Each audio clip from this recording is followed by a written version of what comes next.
नगरपंचायत निवडणुकीच्या पार्श्वभूमीवर काँग्रेसला मोठा धक्का बसलाय। काँग्रेस प्रदेश कमिटीचे सचिव प्रसन्न तिडके यांनी गटबाजी, अन्याय आणि दुर्लक्ष होत असल्याचा आरोप करत भाजपात प्रवेश केलाय। प्रवेशासोबतच त्यांनी मौदा नगराध्यक्ष पदासाठी उमेदवारी अर्जही दाखल केलाय। काँग्रेसमध्ये सतत डावलले जात असल्याने निर्णय घेतल्याचं त्यांनी म्हटलंय। तिडके यांच्या प्रवेशानंतर मौद्यातील राजकीय समीकरणांमध्ये मोठा बदल अपेक्षित असून काँग्रेस समोर नवं आव्हान उभं राहिलंय। महाराष्ट्र प्रदेश काँग्रेस कमिटीमध्ये कार्य करत होतो। तुम्हाला आठवत असेल, आधी नानाभाऊ पटोले जेव्हा प्रदेश अध्यक्ष असते त्यांनीच मला तिथे सचिव पदावर नियुक्त केलं।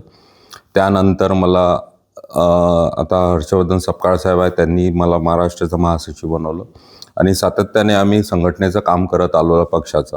त्याच्या पहिले जिल्हा काँग्रेस कमिटीमध्ये मला संधी मिळाली तेव्हाही काम केलं, पण ज्या पद्धतीनं हळूहळू काम करत असताना मला जे भासवलं किंवा जे घडत गेलं माझ्यासोबत, त्यांनी नुसतं डावलण्याचा प्रयत्न केला। बरेचदा आम्ही जेव्हा इथे मौद्याला आम्ही इथे ग्रामपंचायत लढवल्या, नगरपंचायती पण आम्ही त्यावेळेस पहिली नगरपंचायत आम्ही निवडून आणली।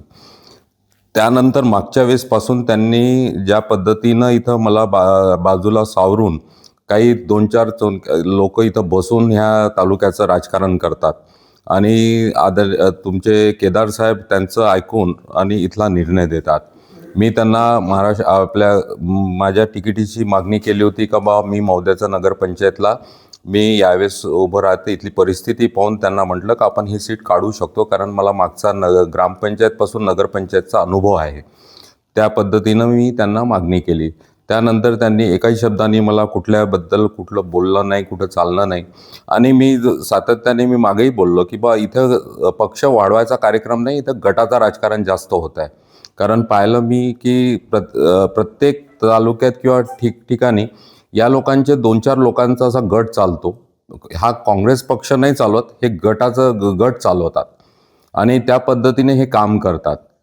म्हणजे त्याच्या बाहेर नाही, असं नाही का लोक वाढले पाहिजे किंवा पक्षात लोक आले पाहिजे किंवा त्याचा प्रसार झाला पाहिजे किंवा त्या याला काँग्रेस कमिटीच्या माध्यमातून म्हणा किंवा जिल्हा काँग्रेस कमिटीच्या माध्यमातून असा कुठलाही कार्यक्रम ते घेत नाही। फक्त 3-4 लोक राहिले म्हणजे विषय संपला, म्हणजे काँग्रेस पक्ष म्हणजे तेवढ्याच पुरता राहिला। त्याच्या व्यतिरिक्त काही नाही, कुठे कुठल्या मिटिंगा नाही तालुक्यात, कुठं काही नाही। नुसतं तिथं बसून नागपुरात बसून आपण पूर्ण जिल्ह्याचं राजकारण करता आणि ते थोपवता, म्हणजे त्या लोकांवर तिथल्या कार्यकर्त्यांवर ते थोपवता, म्हणजे ते हुकुमशाहीचं राजकारण केल्यासारखं करता। माझी मोठ्या नेत्यांशी झाली होती, त्यांनी सरळ सांगितलं, पण नागपूर जिल्ह्यातल्या नाही। तेव्हा त्यांना मी म्हटलं, त्यांनी कुठल्याच प्रकारचं माझ्याकडे कुठल्याच प्रकारचं बोलणं नाही, काही चाललं नाही, कुठला एक फोनसुद्धा नाही। कोणी जिल्ह्याची मला कोणत्याच नेत्याची समजूत घातली नाही किंवा आपण त्याच्यावर विचार करू असं कुठलंच काही झालं नाही। त्यांचं सगळं गृहीत धरलं होतं आणि त्यांनी ठरवून घेतलं होतं का आपल्याला याला बाजूला करूनच आम्ही जो म्हणू तो कॅन्डिडेट देऊ। लोकवाहिनी न्यूज करिता ब्युरो रिपोर्ट, नागपूर।